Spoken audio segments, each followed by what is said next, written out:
You are listening to Serve, Lead, Scale, from spiritual fumes to strategic expansion.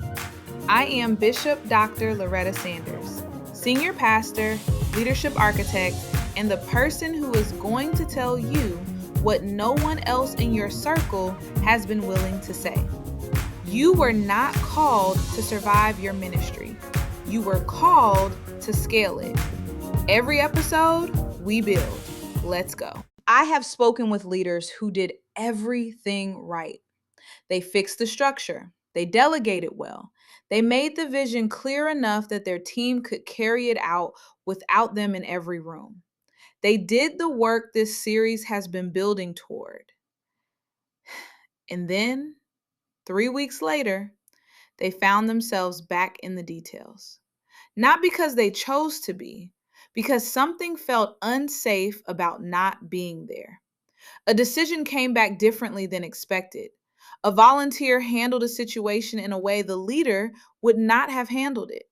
And without fully realizing it, the leader quietly stepped back into the seat they had just vacated. The delegation had technically happened. The trust had not. Most leaders who micromanage do not think of themselves as micromanagers. They think of themselves as thorough, as responsible, as someone who cares deeply about the work being done well. They are not wrong about the caring. They are wrong about the method. Because micromanagement does not protect the mission.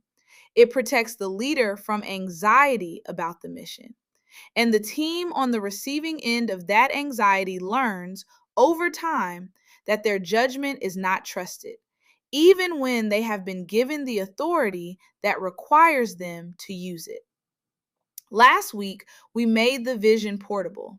Today, we make the work accountable, not through surveillance, not through approval chains and status reports that nobody reads, through the model Paul gave Timothy, which is still the most practically powerful accountability framework in all of Scripture. Micromanagement occurs when a leader trusts the task, but not the person. Accountability is what happens when a leader trusts the person enough to hold them to their own best standard. Before I give you the framework, I want to show you what Paul's accountability relationship with Timothy actually looked like. Because most of us have read those letters as pastoral correspondence. I want us to read them as the greatest model of accountability in the New Testament. Paul sends Timothy to Ephesus, one of the most complex, most contested ministry assignments in the early church. A young leader, a difficult city, an established congregation full of false teaching and internal conflict. Paul does not go with him. He does not install a reporting structure or schedule weekly check-ins. He writes 2 letters. And in those letters, we see the full architecture of how Paul holds Timothy accountable without ever stepping in to manage him directly. 2 Timothy 2, verse 2. And the things that you have heard from me among many witnesses, commit these to faithful men who will be able to teach others also. I want us to sit with what Paul is actually doing here. He is not asking Timothy to report back on what happened. He is asking Timothy to reproduce, to pass on what he received to people who will pass it on again. Paul, Timothy, faithful men, others also.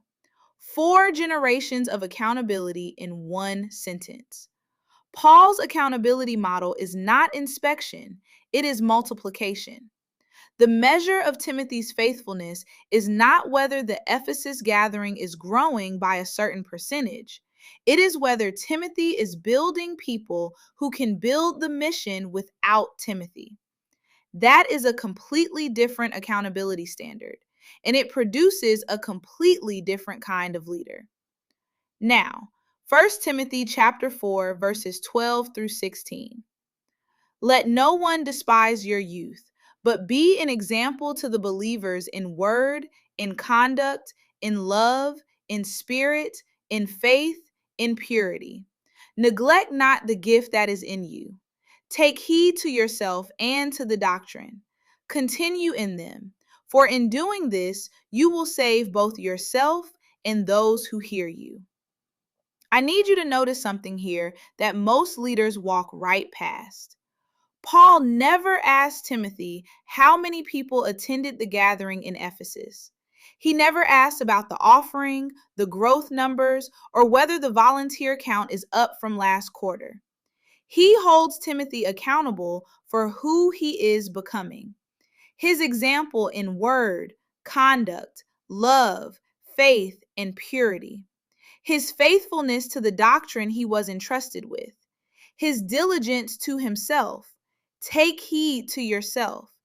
This is not performance management. This is identity accountability. Paul is saying the work will reflect the person. So I am going to hold you accountable to the person first, and the work will follow. Paul did not inspect Timothy's work. He invested in Timothy's character, and he trusted that the character would produce the work. Now, I want to give you a framework built from Paul's model because the principle is clear, but in practice, we need structure. There are 3 levels at which accountability can operate in a ministry organization. Most leaders only use 2 of them, and they use them in the wrong order.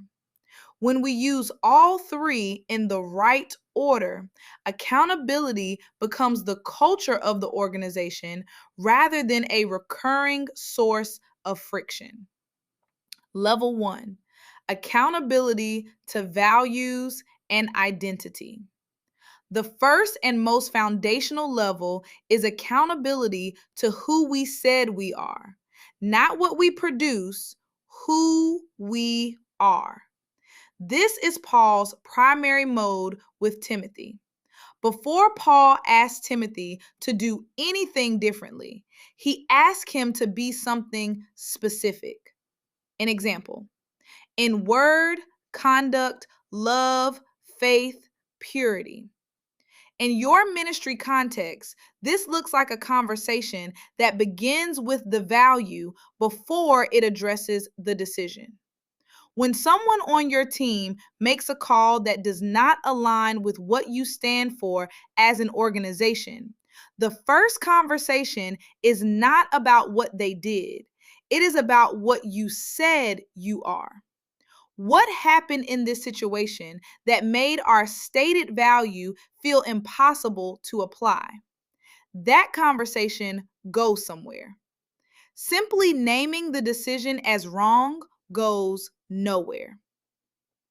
Level 2, accountability to agreements, not assumptions. The second level is accountability to what was actually agreed, not what the leader assumed was understood. Most accountability failures in ministry are not failures of integrity. They are failures of clarity. The leader believed they communicated an expectation. The team member believed they had latitude. And the accountability conversation that follows is really a clarity conversation that should have happened at the beginning. Paul writes down the assignment, the standard, and the expectation. He makes it explicit. He commits it to paper.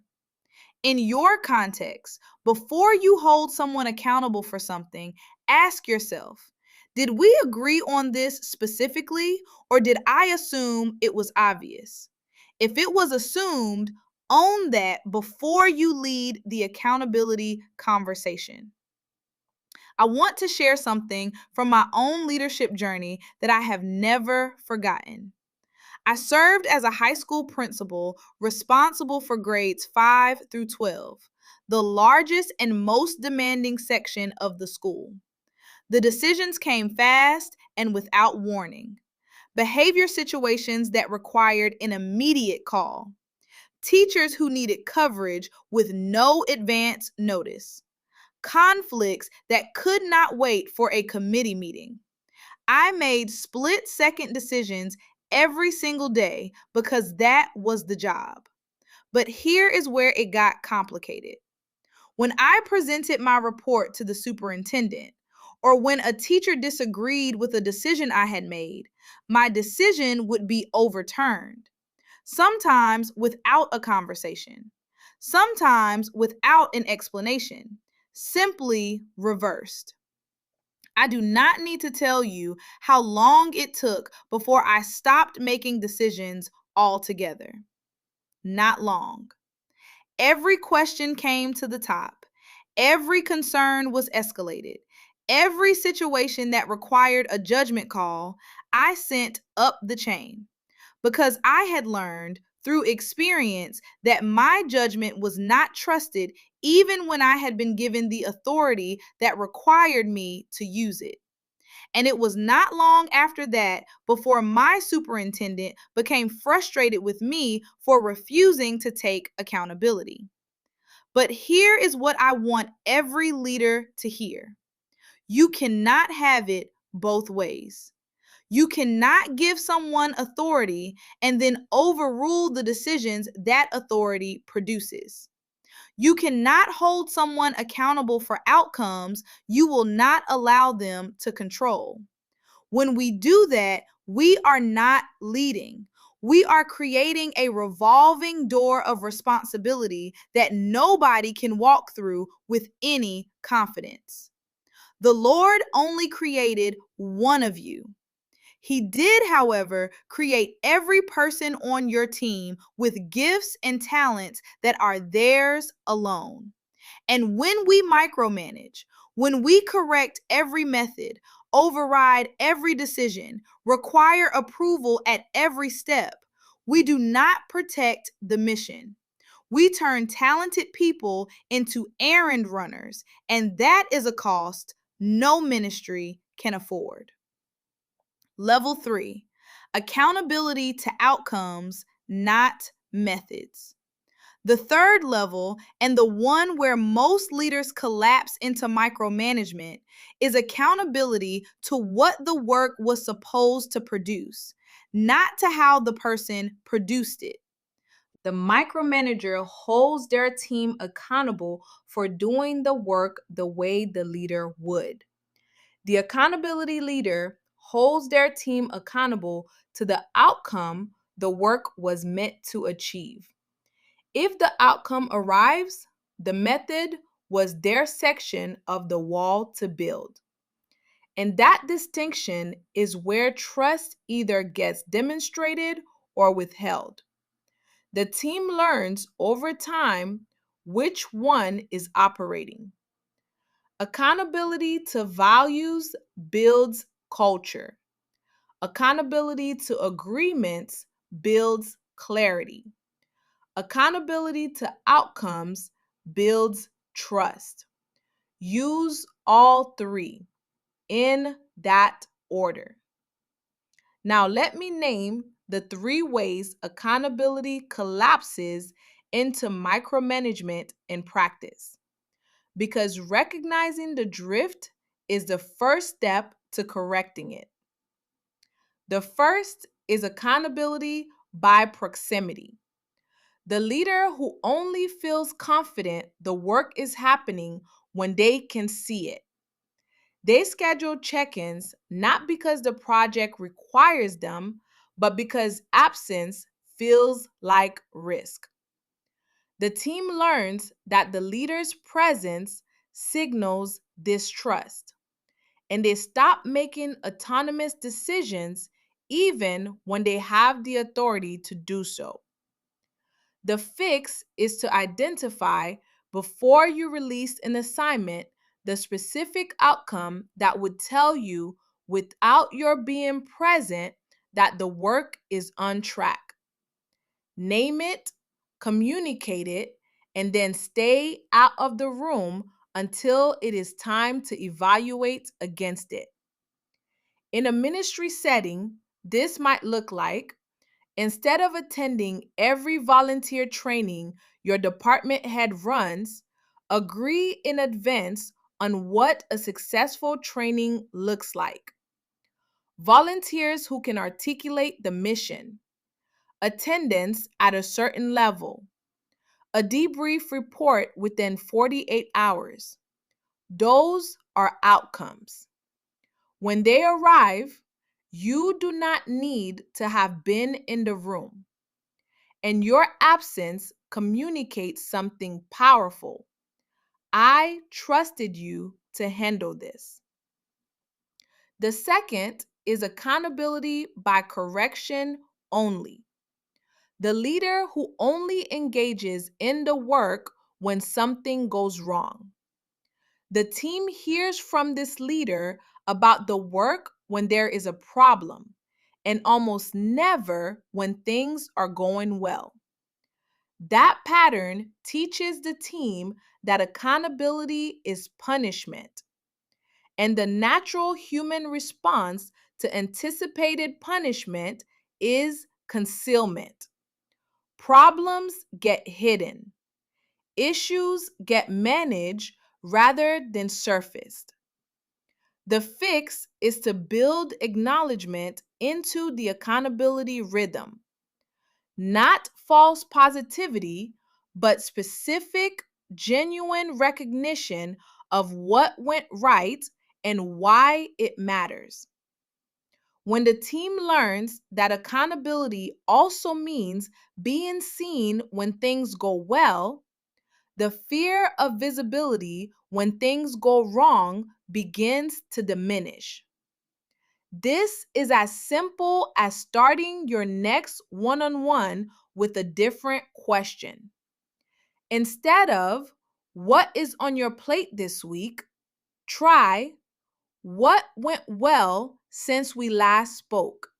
And what did you learn from it?" That reframe does not soften accountability, it broadens the definition of it, and it signals that you are paying attention, not just when things go wrong.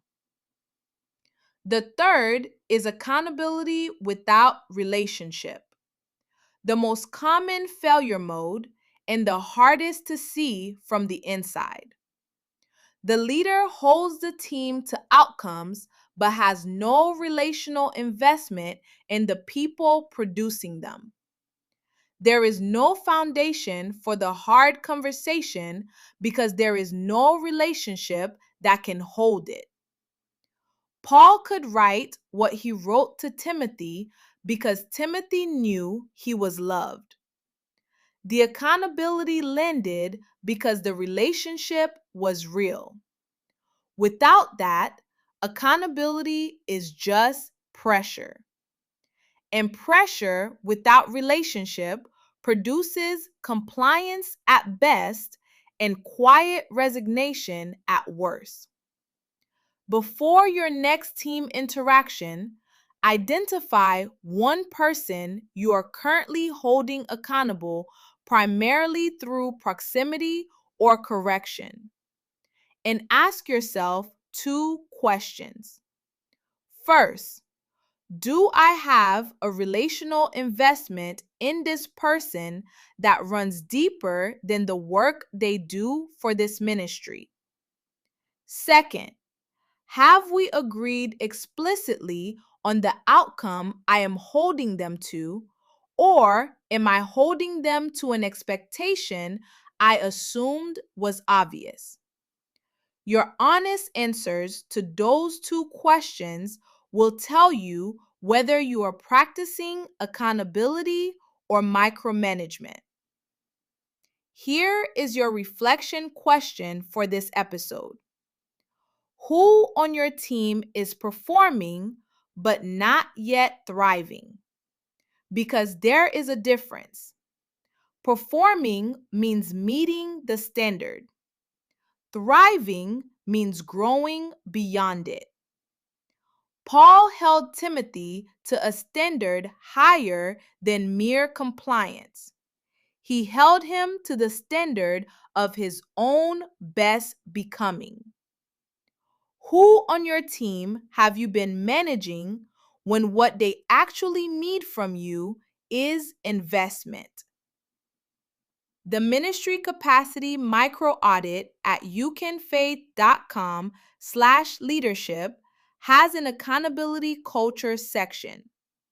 It gives you a practical way to assess which of the 3 levels is currently missing in your organization. Download it free at youcanfaith.com/leadership. That link is in the show notes. Accountability without micromanagement is not a technique, it is a posture. It begins with a decision that the people you lead are capable of more than you currently allow them to demonstrate. Paul trusted Timothy with Ephesus, not because Timothy was perfect. He was young, he wrestled with timidity, he was often physically unwell. Paul trusted him because he had invested in him. He had built the relationship. He had passed on the framework.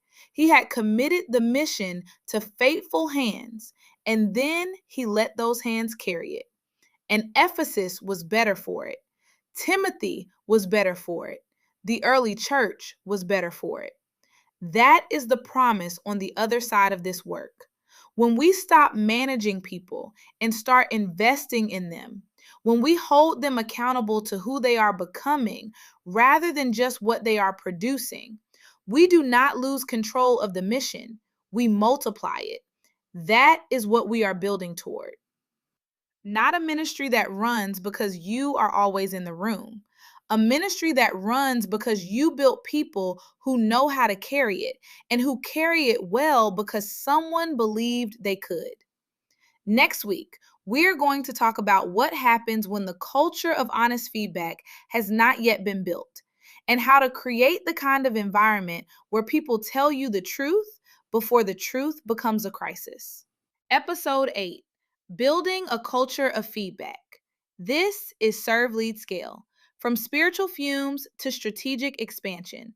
I am Bishop Dr. Loretta Sanders, and I will see you next week.